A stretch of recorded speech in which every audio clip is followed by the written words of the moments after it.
Umamaw si Anthony Davis, kinawawa lang sa ilalim si Nurkic, taas ng talon ng bagong Laker, tilapon si Gordon nang bumangga sa malatren na katawan ni LeBron, muntik mabulag sa LBJ, nasuntok pa si The King.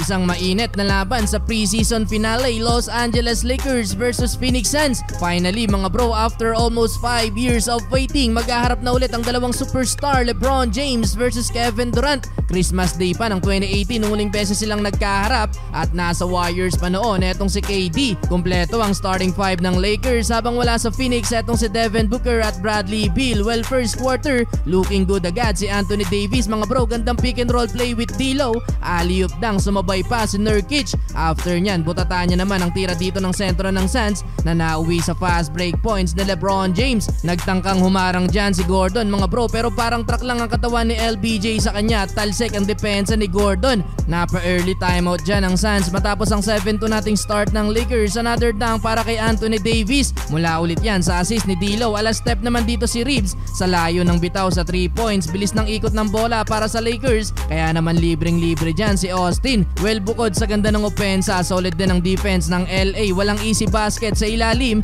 pag nandyan si Anthony Davis. Kawawa literal si Nurkic, 5 block shots sa first quarter sa AD, tatlo doon ay kay Nurkic niya nakakuha. Nabigyan din ng problema ni Prince sa depensa etong si Kevin Durant, na pangit ang naging umpisa. 1 of 7 lang sa field si KD, tumotal ng 5 points sa opening quarter. Kaso nga lang mga bro, dahil matagal na pa ako sa 14 points, ang Lakers nagkaroon tuloy dyan ng run ng Suns. 11-1 run, last 2 minutes, muntik ma James Harden si LBJ mga bro, nang masundot ni Goodwin ng hindi lang isa kundi dalawang mata ni LeBron. Bahagyang inindayan ni The King, though nakapukol pa siya ng huling 3 points sa Lakers para ma-end ang field goal drought. Yun nga lang, abante na dyan ng Phoenix Suns, 24-20. Start of second quarter mga bro, sagutan na ng opensa si LeBron at KD. Unti-unting uminit ang shooting dyan ni Kevin Durant mga bro, kumana ng 11 points sa loob lang ng 6 minutes. Eto namang bagong player ng LA na si Jackson Hayes, taas ng tinalon mga bro, halos ka-level na ang ulo sa rim. Halfway mark ng quarter, Anthony Davis naman, another pick and roll play, na foul pa siya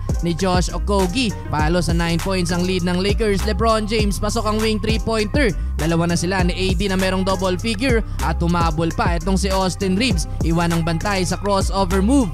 Last 2 minutes, kumana pa ng 3 points etong si Kevin Durant. Katulong niya sa opensa si Eric Gordon na meron na ding double figure. Wala nang isang minuto, may nakapisikalan pa sa depensa si The King. Ayaw bitawan sa play na to si LeBron. Nagulat naman ang bench ng Suns nang mapituan ng offensive foul dito si Eric Gordon.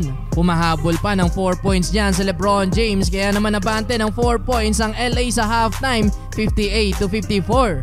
Entering the third quarter mga bro, naglaro pa itong sila Anthony Davis at LeBron James habang kota na si Kevin Durant na may 21 points. Pero under 7 minute mark pa lang ng third quarter mga bro, sabay nang inilabas itong sila D'Lo, LBJ at Anthony Davis. Hindi na din sila pinabalik pa sa fourth quarter mga bro, nagtala ng 19 points si LBJ, 15 points with 6 blocks para kay Anthony Davis, 14 para kay Austin Reeves at 8 points, 7 assists para naman kay D'Lo.